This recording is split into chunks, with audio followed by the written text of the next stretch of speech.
Hello friends, today we are going to discuss a very important topic of grade second। और जैसा कि आप जानते हैं टीचिंग पेडागोजी में सबसे इंपॉर्टेंट टॉपिक्स के अंतर्गत आता है टीचिंग मैथोडोलॉजी। टीचिंग मैथोडोलॉजी की अगर हम बात करें तो today we are going to discuss a very important teaching methodology. और उस मैथोडोलॉजी का नाम अगर अपन देखें तो उसका नाम है अपन का grammar translation method.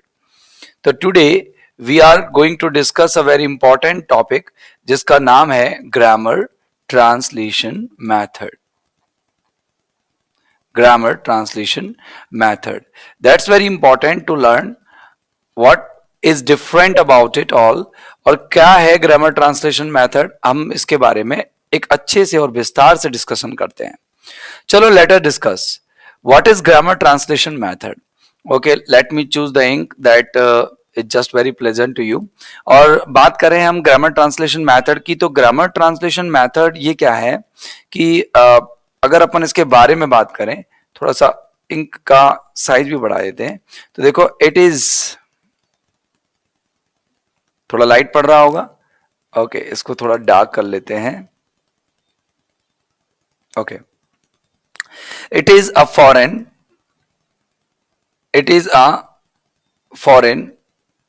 Language teaching method.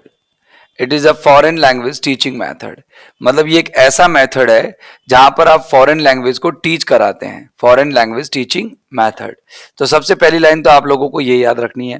What is this?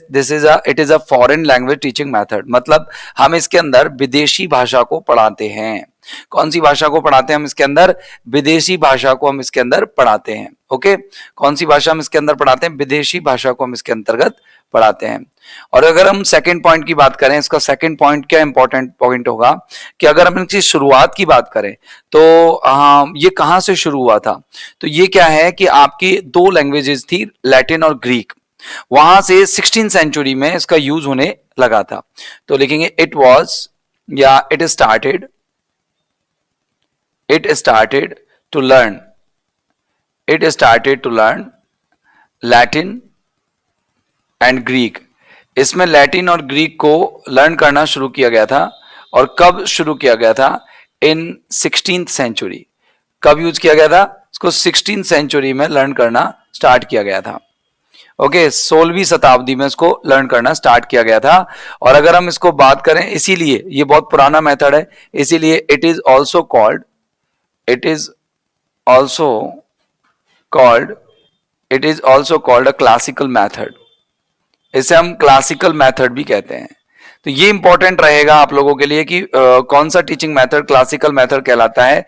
तो आपको ये याद रखना है कि क्लासिकल मेथड की अगर हम बात करें तो आपका ग्रामर ट्रांसलेशन मेथड ही क्लासिकल मेथड कहलाता है। अगर हम बात करें इसको हम इट इज ऑल्सो कॉल्ड, इसको हम क्या भी कहते हैं? It is also called a traditional method. इसको हम ट्रेडिशनल मेथड के नाम से भी जानते हैं। ठीक है ना, इसको हम किस मेथड के नाम से भी जानते हैं? Traditional method. 1 मिनट, इसको हम ट्रेडिशनल मेथड के नाम से भी जानते हैं। Traditional method, okay, it is also called traditional method. Okay, अगर अपन बात करें, ये इसको हम ट्रेडिशनल मेथड के अलावा ओल्ड मेथड भी कह सकते हैं। इसे हम क्या भी कह सकते हैं? ओल्ड मेथड भी कह सकते हैं। दरअसल अगर हम बोलें इसको अपन नॉर्मली अगर हम इसके जो वर्ड्स का डिवाइडेशन करें, वर्ड्स के बारे में अगर हम जानकारी लें, तो पहला वर्ड है अपन का ग्रामर। तो ग्रामर का मतलब है रूल्स। और ट्रांसलेशन का मतलब है अनुवाद। जानते होंगे आप ट्रांसलेशन का मीनिंग क्या होता है? अनुवाद। और अनुवाद का मतलब होता है किससे रिलेशन? मदर टंग से। कि जब अपन किसी चीज का अनुवाद करेंगे तो मदर टंग का यूज तो करना ही पड़ेगा। तो मदर टंग के यूज से इसका एक कनेक्शन, बहुत डीप कनेक्शन होता है। तो grammar translation method that which I am using now, भाई इस मेथड को मैं अभी भी यूज कर रहा हूं आपको पढ़ाने के लिए। भाई कौन सा मेथड यूज कर रहा हूं मैं? ग्रामर ट्रांसलेशन मेथड ही तो यूज कर रहा हूं आपको पढ़ाने के लिए। तो ये ग्रामर ट्रांसलेशन मेथड क्या होता है कि ये रूल्स और मदर टंग्स के यूज पर बहुत ज्यादा बेस्ड होता है। अगर हम इसके और भी कुछ इंपॉर्टेंट फैक्ट्स के बारे में बात करें, तो अब एक लाइन मैं आप लोगों के लिए इसके बारे में कुछ बताना चाहूंगा। वो लाइन बहुत ही इंपॉर्टेंट लाइन है। चलो मैं बता ही देता हूं आपको कि वो इंपॉर्टेंट लाइन क्या है। तो अगर हम इसके बारे में एक बहुत ही महत्वपूर्ण बात करें तो ये है कि it is also a traditional approach. ये एक ट्रेडिशनल अप्रोच है। It is also a traditional approach. ये एक बहुत ही ज्यादा परंपरागत उपागम है, परंपरागत मेथड है, जो कि किसके लिए यूज किया जाता है? Of teaching, of teaching a target language, of teaching a target language. अगर किसी टारगेट लैंग्वेज को यूज किया जाता है या टारगेट लैंग्वेज को अगर पढ़ना है, समझना है, तो उसको समझने के लिए, उसको पढ़ने के लिए हम जिस अप्रोच का यूज करते हैं वो क्या कहलाता है? ट्रेडिशनल अप्रोच कहलाता है। ओके माय डियर फ्रेंड्स, अगर अपन एक लाइन और लिखें इसके लिए तो ये लिख सकते हैं, it is the oldest method of teaching. ठीक है ना? It is the oldest method, it is the oldest method of teaching, method of teaching. ये टीचिंग करने का सबसे पुराना मेथड है, बहुत पुराना मेथड, इसको बहुत पुराने समय से यूज किया जाने लगा है। अगर अब अपन किस फीचर्स की बात करें, स्पेसिफिक फीचर्स की बात करें, तो क्या इसके फीचर्स होंगे? स्पेसिफिक फीचर्स की अगर हम बात करें तो इसके फीचर्स क्या क्या होंगे, इसके गुण क्या क्या होंगे, इसकी क्वालिटीज क्या क्या होंगी? तो let us discuss the qualities of grammar translation method. तो अगर हम बात करें कि ये क्या है, ये किस चीज पर फोकस करता है, तो इसका जो फोकस होता है, मेन फोकस, तो अपन इस लाइन को लिख सकते हैं। और वो लाइन क्या है जो लिख रहे हैं अपन? ये है कि मेनली इट मेनली फोकसेस, ये मेनली फोकस करती है द स्टडी, ये उस स्टडी को फोकस करता है, एंड ट्रांसलेशन, और ट्रांसलेशन को फोकस करता है। किसके ट्रांसलेशन और किसकी स्टडी को, किसको ये फोकस करता है? बताना। कोई भी रिटन लैंग्वेज का, जो किसी भी रिटन लैंग्वेज का होगा, मतलब जैसे हमें टारगेट लैंग्वेज पढ़ना है इंग्लिश। ओके, अगर इंग्लिश को हम लिखित रूप में देखें और उस लिखित रूप में देखी गई स्टडी, लिखित रूप में अगर हमको ये लैंग्वेज मिल रही है, फॉरेन लैंग्वेज मिल रही है, तो हम उसको स्टडी करना है, और स्टडी करने के अलावा उसको ट्रांसलेट भी करना है। तो वट स्टडी एंड ट्रांसलेशन किसका? रिटन लैंग्वेज का, वो क्या कहलाता है? वो ये इसका मेन फोकस एरिया होता है। मतलब इसका जो मेन फीचर की अगर हम बात करें, मेन फीचर्स में पहला फीचर अगर हम बात करें ग्रामर ट्रांसलेशन मेथड का, तो it is based on the studies, it is based on the studies of what studies, okay, of what study of study and translation of the written language. यानी कि written language के study और translation पर ये पूरी तरीके से based होती है। अब अगर बात करें इसका नेक्स्ट पॉइंट जो है, इसका जो नेक्स्ट पॉइंट है, अगर अपन इसके नेक्स्ट पॉइंट की बात करें तो बहुत ही बढ़िया आपको इसके बारे में मैं आपको बताना चाहूंगा। तो वो ये है कि रीडिंग एंड राइटिंग, इसके अंदर स्पीकिंग एंड लिसनिंग नहीं, रीडिंग एंड राइटिंग, लिखना और पढ़ना, रीडिंग एंड राइटिंग। अगर हम रीडिंग एंड राइटिंग की बात करेंगे तो इसके अंदर रीडिंग एंड राइटिंग जो है वो की फीचर्स होते हैं। तो reading and writing are are considered, इन्हें समझा जाता है। क्या समझा जाता है? इसको इनको कंसीडर किया जाता है। तो कंसीडर्ड, कंसीडर्ड व्हाट कंसीडर्ड, इनको माना जाता है कि main skills of language learning, considered the main skills of language learning, the main skills of language learning, of a language learning. अगर किसी भाषा को सीखना है तो दो इसके स्किल्स होते हैं कि अगर आप उसको सीखना चाहते हो तो पढ़कर सीखो, और दूसरा आप इसको लिखकर सीखो। मतलब ये आपकी स्पीकिंग और लिसनिंग पर फोकस नहीं करता है, इसका मेन फोकस होता है, या जो मेन ध्यान होता है वो किस पर होता है? रीडिंग एंड राइटिंग पर होता है। ओके, अगर अपन इसकी मेन और तीसरा पॉइंट जो है इसके उसके ऊपर बात करें, तो तीसरा पॉइंट इसका यह है कि जो ट्रांसलेशन होता है इसके अंदर, वो क्लासरूम एक्टिविटी का सबसे इंपॉर्टेंट पार्ट होता है। यानी कि इसको अपन यूं कह सकते हैं कि ट्रांसलेशन इज कंसीडर्ड। अगर हम ट्रांसलेशन की बात करें तो वो ट्रांसलेशन इज कंसीडर्ड, क्या कंसीडर किया जाता है? Considered the most important part, to be the most important part, to be the to be the most important part of what? To be the most important part, to be the most important part of active classroom या classroom activity, of classroom activity, part of the classroom activity, classroom activity.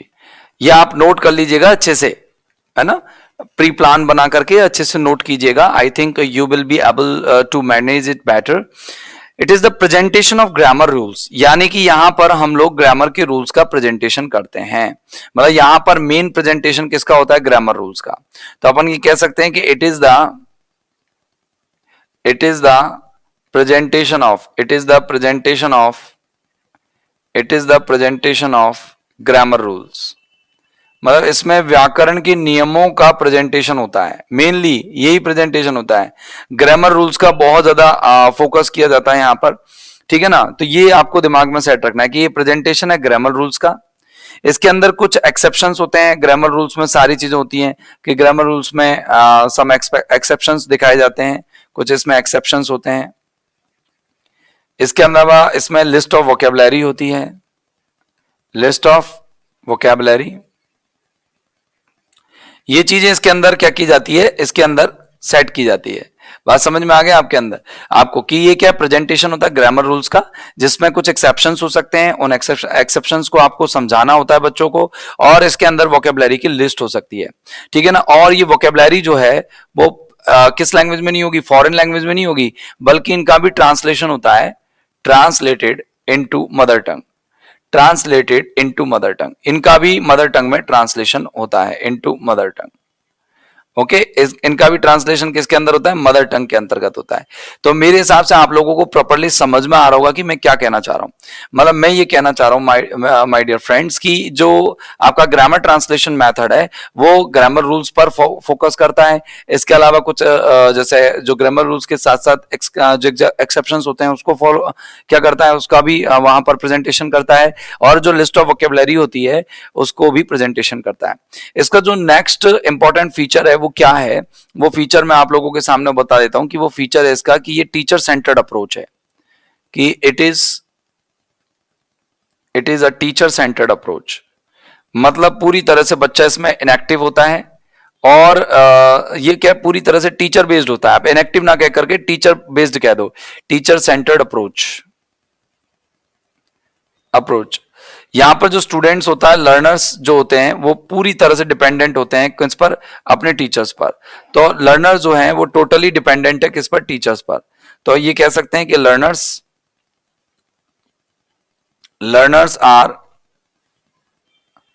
Are dependent on their teachers, कि वो अपने teachers पर क्या होते हैं? पूरी तरीके से डिपेंडेंट होते हैं, ठीक है ना। ये दिमाग में सेट रखना है आपको। मतलब यहां पर स्टूडेंट का रोल कम हो जाता है, स्टूडेंट्स का रोल कम हो जाता है। अब अगर अपन बात करें कि इसमें अपन अगर मिस्टेक्स से अवॉइड करना चाहते हैं, अपन गलतियों से बचना चाहते हैं, तो इसके लिए अपन क्या चीज फॉलो करते हैं? मतलब अगर अपन को ग्रामर ट्रांसलेशन मेथड को पढ़ाते समय बहुत ही परफेक्शन का ध्यान रखना है कि बच्चा रीडिंग और राइटिंग दोनों जो पोर्शन है, दोनों स्किल्स को बिना मिस्टेक्स के सीखे, तो इसमें किस चीज को फॉलो किया जाता है? तो यहां पर आप लोगों को एक बहुत ही अच्छा पॉइंट याद रखना है कि रूल्स जो होते हैं, इसके अंदर जो रूल्स होते हैं, तो rules are followed strictly. Rules को स्ट्रिक्टली फॉलो किया जाता है। रूल्स को कैसे फॉलो किया जाता है? Rules are followed strictly, rules are followed strictly. Rules को स्ट्रिक्टली फॉलो किया जाता है। और स्ट्रिक्टली फॉलो किया जाता है इसका मतलब यहां पर क्या है कि किसके लिए? टू अवॉइड मिस्टेक्स, जिससे कि अपन मिस्टेक से बच सके। इसका एकमात्र रीजन यही होता है कि वो मिस्टेक से बचना चाहते हैं, इसीलिए वो ग्रामर ट्रांसलेशन मेथड को यूज करते हैं और उसमें रूल्स को बहुत ज्यादा वरीयता देते हैं, ठीक है ना। अब यहां पर दो चीजें मैंने आप लोगों के लिए बताई कि इसमें ग्रामर और ट्रांसलेशन इक्वली इंपॉर्टेंट होता है। तो आप कहेंगे कि बहुत बहुत बहुत कौन कौन सी चीज दो? बहुत grammar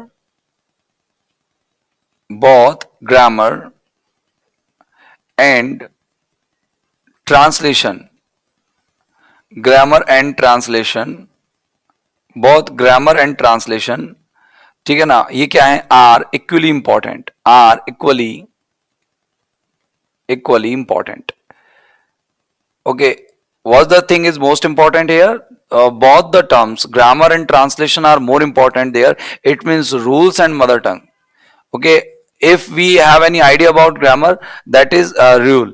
Or if we talk about translation, there comes a word, single word, that is mother tongue. Okay mother tongue हमारे माइंड में आती है. मदर टंग और एक जो ग्रामर जो होती है उसका उससे जो हमें रूल्स यहाँ पर समझ में आते हैं. तो ये तुम्हारे दिमाग में आप लोगों को एक तरीके से सेट रखना है. ठीक है ना. अब अगर अपन इसके एक फीचर मैं आप लोगों को बताता हूं कि इसका ओरिजिन कहां से हुआ है, तो मैंने बताया कि यूज कहां पर किए जाने लगा, कि लैटिन और ग्रीक लैंग्वेज को लर्न करने के लिए यूज किया जाने लगा. लेकिन इसका जो ओरिजिन हुआ था, इसका ओरिजिन कहां हुआ था, तो ये कह सकते हैं इट हैज ओरिजिनेटेड, इसका ओरिजिनेशन हुआ है, it has originated in Germany. इसका ओरिजिनेशन कहां हुआ था, जर्मनी में हुआ था. ये आपको याद रखना है कि जर्मनी में इसको ओरिजिनेट किया गया था. ठीक है ना, तो ये याद रखना. और यहां पर अगर अपन कहें कि इंस्ट्रक्शंस किस लैंग्वेज में दिए जाते हैं, बताना. इंस्ट्रक्शंस की अगर हम बात करें तो कोई भी निर्देश टीचर देता है, डायरेक्शन देता है, गाइडलाइन देता है, तो वो किस किस लैंग्वेज में देता है, तो कहेंगे कि इंस्ट्रक्शंस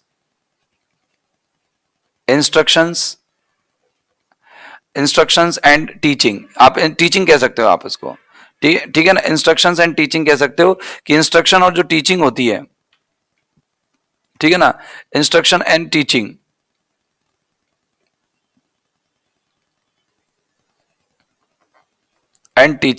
इंस्ट्रक्शन और टीचिंग जो यूज की जो दी जाती है, is delivered using mother tongue. Mother tongue का इसमें बहुत बड़ा रोल होता है. ट्रांसलेशन है इसलिए यूजिंग मदर टंग. ठीक है ना, ये आप दिमाग में सेट रखना. तो यहां पर मदर टंग का यूज करके आप क्या करते हैं, वहां पर अपना जो इंस्ट्रक्शंस होते हैं, जो आप अपने टीचिंग देते हैं, वो यहां पर मदर टंग में ही देते हैं. इसके अलावा अगर हम बात करें मेरे लाडलो, यहाँ पर जो इंपॉर्टेंट पॉइंट अगर इसके और भी हैं तो इसके बारे में बात करें कि ये जो मेथड है, ठीक है ना, ये मेथड है, इसमें एक पैटर्न फॉलो किया जाता है, एक फिक्स पैटर्न होता है जिसको फॉलो किया जाता है. अब वो पैटर्न क्या होता है जिसको फॉलो किया जाता है, ठीक है ना. तो इसमें सबसे पहले हम क्या सीखते हैं, अगर इस पैटर्न की हम बात करें तो इसमें जो लर्निंग होती है, लर्निंग कहां से स्टार्ट होती है, इसमें लर्निंग सबसे पहले जो स्टार्ट होती है, अगर अपन इसमें लर्निंग की बात करें तो सबसे पहले जो लर्निंग स्टार्ट होती है वो होती है लेटर्स से. इसमें जो लर्निंग स्टार्ट होती है वो कहां से होती है, इसमें लर्निंग जो स्टार्ट होती है वो होती है मेरे लाडलो लेटर से. लेटर्स, इसमें लर्निंग स्टार्ट होती है लेटर से. और लेटर्स के बाद ये कहां पहुंच जाती है, लेटर्स के बाद पहुंच जाती है ये, लेटर्स के बाद पहुंचती है वर्ड्स पर. और वर्ड्स के बाद में कहां पहुंच जाती है, फिर फ्रेज पर. फ्रेज से कहां पहुंच जाती है, सेंटेंस में. और सेंटेंस से कहां पहुंचती है, सीधी ये क्लॉज पर पहुंच जाती है, या पैराग्राफ पर पहुंच जाती है, ये पैराग्राफ पर पहुंच जाती है. यानी कि कहने का मतलब इसकी सबसे छोटी इकाई क्या होती है, वो सबसे छोटी इकाई इसकी लेटर्स होती है.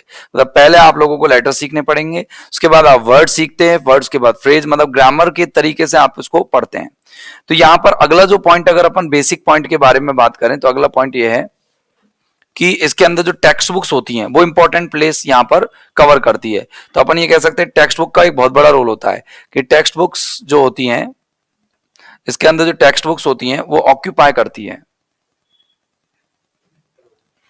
Occupy important place.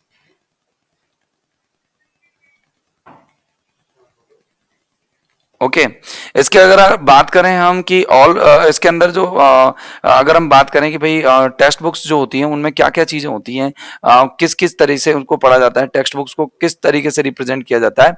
तो सबसे पहले अगर हम बात करें इसके अंदर, अगर हम बात करें तो जो इसके अंदर रीडिंग मटेरियल होता है, प्रॉपरली रीडिंग मटेरियल होता है. तो ऑल रीडिंग मटेरियल, इसके अंदर क्या होता है, ऑल रीडिंग मटेरियल, इसके अंदर पूरा रीडिंग मटेरियल होता है. ठीक है ना, ऑल रीडिंग मटेरियल होता है इसके अंदर. फिर इसके अंदर क्या, टेक्स्ट बुक्स किस तरीके से मिलती है अपन को, टेक्स्ट बुक्स में अंदर क्या मिलता है, अपन को स्पेसिफिक, इसके अंदर स्पेसिफिक ग्रेडेड वोकेबलरी भी मिलती है. ग्रेडेड वोकेबलरी मतलब इससे कितनी अच्छी आपको लर्निंग होती है, क्योंकि आपको वोकेबलरी, स्टैंडर्ड वोकेबलरी मिल जाती है, एक्टिव और पैसिव दोनों तरह की वोकैब मिलती है, ठीक है ना। इसके अंदर अपन को जब अपन कंटेंट पढ़ने लगते हैं तो अपन को ग्रामर रूल्स भी मिल जाते हैं। क्या भी मिल जाते हैं अपन को? ग्रामर रूल्स भी मिल जाते हैं। क्या भी मिल जाते हैं अपन को? ग्रामर रूल्स भी मिल जाते हैं। इसके अलावा अपन को चौथे पॉइंट की बात करें तो इसमें और क्या मिलता है कि इसमें कुछ नए वर्ड्स भी मिलते हैं, ठीक है ना। Some new words, new theme, some words with theme, उनके अंदर थीम होती है और वो थीम के साथ आपको कुछ वर्ड्स मिल जाते हैं।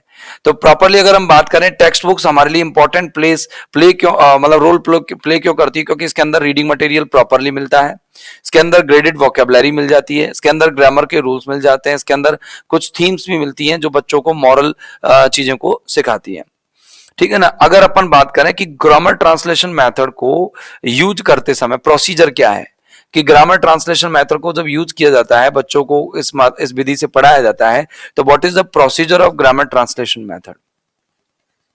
तो अपन अब बात कर रहे हैं प्रोसीजर के बारे में, जो किसका होता है? Procedure of grammar translation method. Okay, grammar translation method, what is the procedure of grammar translation method. क्या प्रोसीजर है ग्रामर ट्रांसलेशन मेथड का? जरा बताना, किस प्रोसीजर के माध्यम से ग्रामर ट्रांसलेशन मेथड को पढ़ाया जाता है। सबसे पहले अपन को क्या किया जाता है? फोकस किया जाता है। अपन सबसे पहले फोकस करते हैं इसमें वोकेबलरी आइटम्स पर। तो सबसे पहले फोकस किया जाता है वोकेबलरी पर। किस पर? वोकैब पर, सबसे ज्यादा इस पर। फिर इसमें जो प्रोसीजर होता है, वोकैब याद करा के फिर अपन क्या करते हैं? रीडिंग द पैसेज या रीडिंग द टेक्स्ट, अपन टेक्स्ट पढ़वाते हैं, टेक्स्ट पढ़वाते हैं। और टेक्स्ट पढ़वाने के बाद फिर अपन क्या है कि टेक्स्ट में जो भी पढ़वाएंगे उसके अंदर ग्रामेटिकल कंटेंट को छांटते हैं, ग्रामेटिकल रूल्स, उसमें बच्चों को ग्रामर की जानकारी देते हैं। पहले वोकैब याद कराई, उसके बाद में अपन ने उसको टेक्स्ट पढ़वाया, फिर हम उसको ग्रामेटिकल रूल्स में लपेटेंगे और फिर अपन क्या करते हैं? असाइनमेंट करते हैं, अपन एक्सरसाइज देते हैं उसको, ठीक है ना। उसको फिर एक्स्ट्रा वर्क देते हैं कि घर पे पढ़ के लाना, इसमें टेंसेस ढूंढना क्या क्या है, आप असाइनमेंट देते हैं, उसमें असाइनमेंट देते हैं, एक्स्ट्रा वर्क देते हैं, जिसमें क्या होता है कि एक्सरसाइजेज होती हैं पूरी तरह से।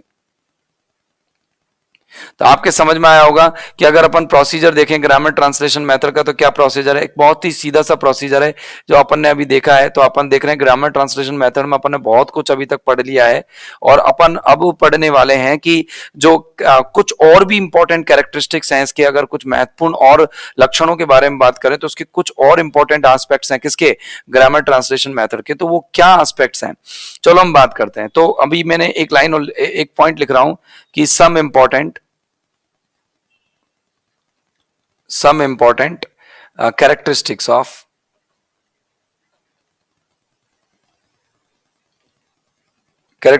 of GTM,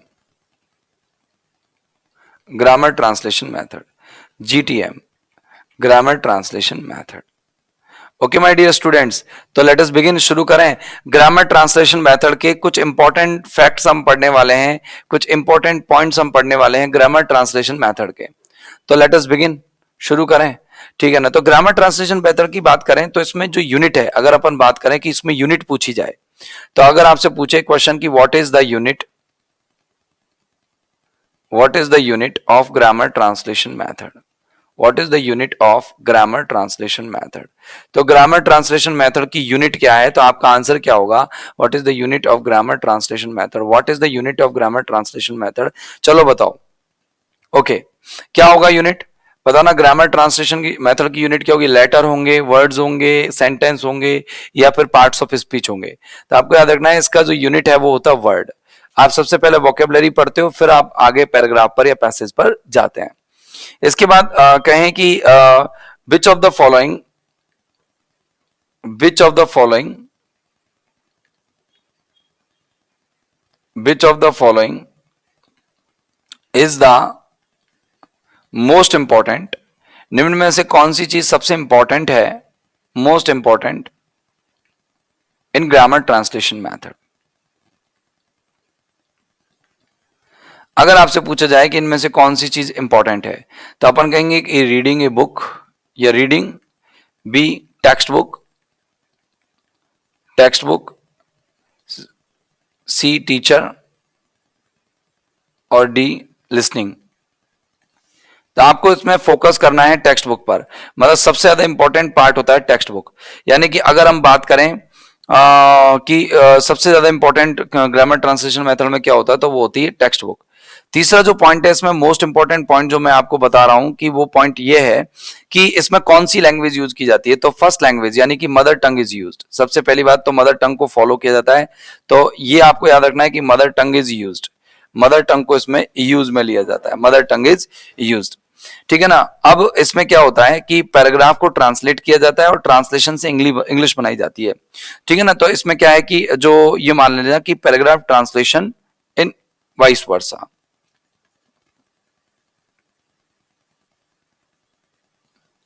paragraph translation in vice versa. Vice versa मतलब होता है कि पहले हिंदी से इंग्लिश और इंग्लिश से हिंदी, मतलब मदर टंग से आपको टारगेट लैंग्वेज में जाना होता है, target language to mother tongue. यानी वाइस वर्सा का मतलब होता है, आपको बताया मैंने, कि target language to mother tongue and mother tongue to target language. Is it clear? Is it okay? Okay, बहुत बढ़िया। अगर अपन इसमें बात करें कि जो इसमें मतलब और क्या इंपॉर्टेंट फीचर्स होते हैं इसके, और क्या इंपॉर्टेंट एस्पेक्ट्स होते हैं, इसमें रूल्स जो है रटे जाते हैं, इसमें रूल्स को फोकस किया जाता है। तो मैंने बताया रूल्स आर रोटेड, यहाँ पर रूल्स पूरी तरह से रटे जाते हैं, बहुत अच्छे तरीके से रटे जाते हैं। रूल्स बिना काम नहीं चलता। और आपको पता है आज भी जो भी हम टेंस वेंस पढ़ते हैं, आज सारा जो स्ट्रक्चर्स पढ़ते हैं, आज जो सारी ग्रामर पढ़ते हैं हम, या आज जो भी हम सेकंड लैंग्वेज को सीखते हैं, वो हमारा main focus grammar translation method को यूज करके ही होता है। तो स्ट्रेस इज गिवन, स्ट्रेस जो उसमें दिया जाता है, स्ट्रेस इज गिवन, स्ट्रेस विशेष तौर से किस में दिया जाता है बताना। स्ट्रेस इज गिवन किस चीज पर बताना। चार स्किल्स हैं, एक तो रीडिंग है, एक राइटिंग है, आप बताना किस किस पर फोकस किया जाता है, एक स्पीकिंग है और एक लिसनिंग है। इसमें केवल दो ही चीजों पर विशेष फोकस किया जाता है, बताना कौन कौन सी चीजें हैं जिन पर फोकस किया जाता है। एक तो आपको रीडिंग पर और एक राइटिंग पर। स्पीकिंग और लिसनिंग पर यहां पर फोकस नहीं किया जाता, विशेष तौर से रीडिंग और राइटिंग जो है ये फोकस किए जाते हैं। अब अगर अपन बात करें तो अब अपन यहां पर मेरिट्स के बारे में बात करेंगे कि ग्रामर ट्रांसलेशन मेथड के मेरिट्स क्या हैं, क्या गुण हैं। मतलब ग्रामर ट्रांसलेशन मेथड हमारे इंडियन क्लासरूम्स के अगर दृष्टिकोण से देखा जाए तो कितने यूजफुल है, तो हम ये करने वाले हैं। ठीक है। तो आपको अभी अभी देखा आप लोगों ने कि यहाँ पर अगर अपन ने देखा, क्या क्या देखा अपन ने, कि ग्रामर ट्रांसलेशन मेथड में केवल दो स्किल्स जो होते हैं, दो कौशल जो होते हैं, वो बहुत विशेष तरह से फोकस्ड होते हैं। अब हम बात करें तो हम पढ़ने वाले मेरिट्स, एडवांटेजेस। एडवांटेजेस क्या फायदे हैं इसके, क्या मेरिट्स हैं इसके, क्या मेरिट्स हैं, क्या फायदे हैं इसके। तो हम ये मेरिट्स और फायदे इसके अंदर देखने वाले हैं। तो सबसे पहला पॉइंट अगर हम देखें मेरिट और फायदों के अंदर, कि जो मदर टंग है, ठीक है ना, इससे क्या होता है कि लर्निंग थोड़ी आसान हो जाती है, एग्जैक्ट हो जाती है और डेफिनेट हो जाती है। तो देखो कैसे कहेंगे इसको, एक बोलेंगे कि the use of mother tongue. अगर हम यूज ऑफ मदर टंग करते हैं, the use of mother tongue, the use of mother tongue makes learning, the use of mother tongue makes learning, वो मदर टंग का जो यूज होता है वो लर्निंग को क्या बनाता है, इजी, ठीक है ना, एग्जैक्ट, सटीक एंड डेफिनिट और निर्दिष्ट।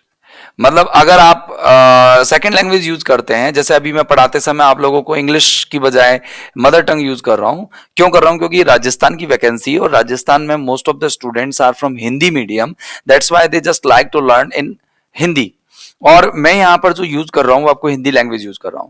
तो the use of mother tongue makes learning easy, comfortable, exact and definite. ठीक है ना। और इससे क्या होता है, दूसरा पॉइंट ये होता है कि इससे वोकेबलरी में एनहांसमेंट मिलता है। तो कैसे कहेंगे कि it helps, it helps in the enrichment, it helps in the enrichment of,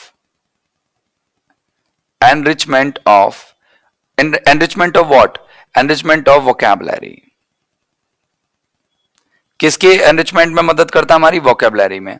ठीक है ना। और इससे क्या हेल्प मिलती है, इससे हेल्प मिलती है क्या होता है कि अगर अपन जो लर्निंग करते हैं इसमें वो मदर टंग में कर सकते हैं, तो इससे क्या होता है कि हम easily known to unknown jump कर सकते हैं। तो मतलब it it has it has, या आप इसको इट हैज करेंगे, एक मिनट रुकिए। हाँ, it has, it has a relationship with, it has a relationship with what relationship with what relationship with known to unknown।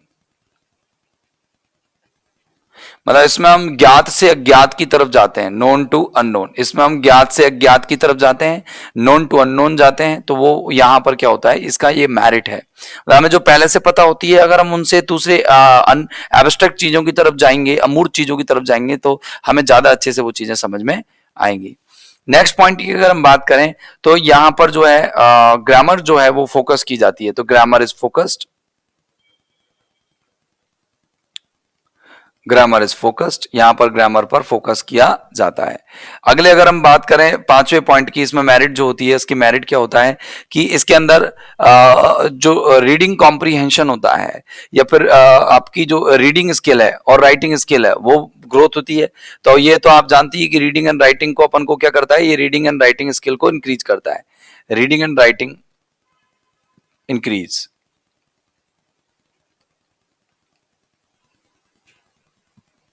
ठीक है ना।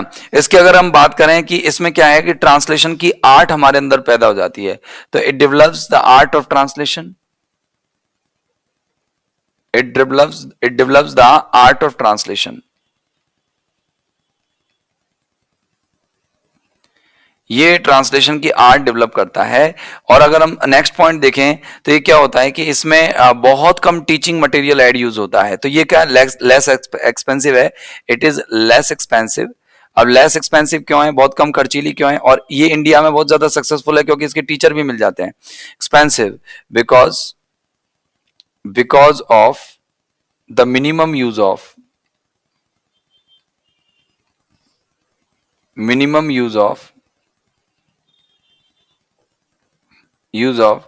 Teaching learning aids, teaching learning aids. Okay अगर हम बात करें कि इसके अंदर क्या होता है, ये एक सबसे बड़ी इंपॉर्टेंट इसका फीचर ये होता है कि जितनी बड़ी बड़ी क्लासेस होती है इंडिया में, और उन सारी बड़ी बड़ी क्लासेस में ये यूजफुल होता है। तो अपन ये कह सकते हैं कि it is also useful, it is also useful in over crowded classrooms, over clouded या क्राउडेड क्लासरूम्स।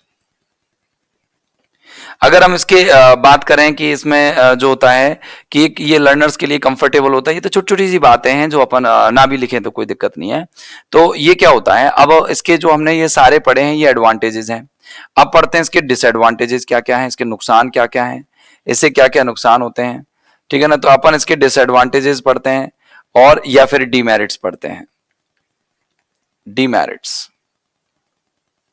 क्या पढ़ रहे हैं हम, इसकी डीमेरिट्स। ओके तो ये हमने डीमेरिट्स का नोट बना दिया है। तो लेट अस बिगिन, शुरू करते हैं पहला पॉइंट डीमेरिट का। तो इसमें क्या होता है कि ये एक एक नेचुरल ऑर्डर होता है लर्निंग का। तो नेचुरल ऑर्डर क्या होता है, नेचुरल ऑर्डर क्या होता है लर्निंग का, नेचुरल ऑर्डर होता है कि अपन पहले सबसे पहले क्या सीखते हैं, LSRW सुना है ना। नेचुरल ऑर्डर क्या होता है, listening, speaking, reading and writing. ये एक नेचुरल ऑर्डर होता है। लेकिन क्या होता है, इसके अंदर नेचुरल ऑर्डर को फॉलो नहीं किया जाता है। तो ये अपन एक लाइन लिख सकते हैं कि it does not follow the natural order, it does not follow the natural order of learning a language।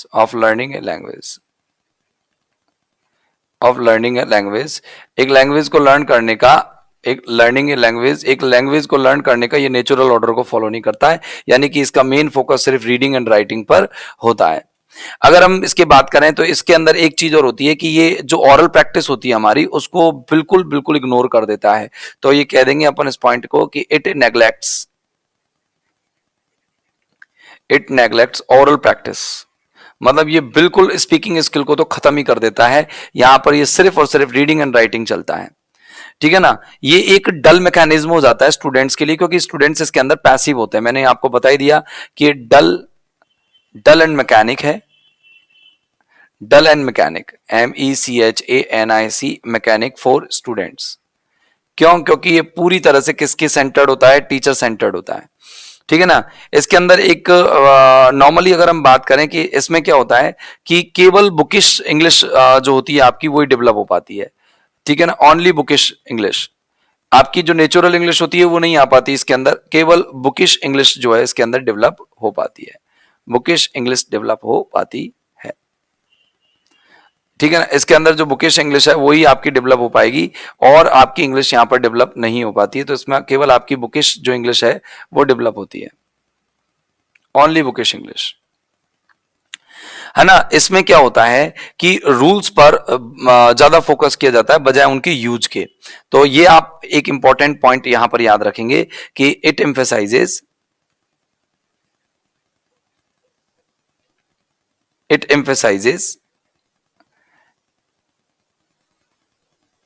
It emphasises rules, ठीक है ना, then then their uses, then their uses, बजाय उनके यूज के, उनके मतलब यूज नहीं करवाएगा, वो रूल्स को रटने पर ज्यादा ध्यान देता है। तो ये अपन के क्या हो गया, ये अपन का ग्रामर ट्रांसलेशन मेथड हो गया। तो जिन चीजों को हमने डिस्कस किया है, एक तो हमने ग्रामर ट्रांसलेशन मेथड के इंपॉर्टेंट फीचर्स डिस्कस किए, और इसके बाद हम लोगों ने टेक्स्ट बुक किस तरह के रोल को प्ले करती है वो हमने यहाँ पे डिस्कस किया। ग्रामर ट्रांसलेशन मेथड का प्रोसीजर क्या है, किस तरीके से पढ़ाया जाता है, वो हमने यहाँ पर डिस्कस किया। इंपॉर्टेंट कैरेक्टरिस्टिक्स हमने यहाँ पर डिस्कस किया आप लोगों के साथ। इसके अलावा अगर हम बात करें तो हमने इसके जो एडवांटेजेस हैं, डिसएडवांटेजेस हैं, हमने इन दोनों चीजों पर बहुत विशेष रूप से हम लोगों ने क्या किया, चर्चा की है मेरे लाडलो। हमने इस पर विशेष रूप से क्या की है, चर्चा की है। और उम्मीद करता हूं कि आप लोगों को आज की क्लास समझ में आई होगी, और नेचुरली आप लोग इस क्लास का बहुत ज्यादा बेनिफिट उठाएंगे। तो हमने जो आज पढ़ा है वो मेरिट, एडवांटेज, डिसएडवांटेजेस ये पढ़े हैं। इसके अलावा हम बात करें डिसएडवांटेजेस भी पढ़ा है हमने, ठीक है ना, मेरिट, डिसएडवांटेजेस, ठीक है, डिमेरिट्स पढ़े हैं। और जो हमने पढ़ा है मेनली इसके इंपॉर्टेंट कैरेक्टरिस्टिक्स पढ़े।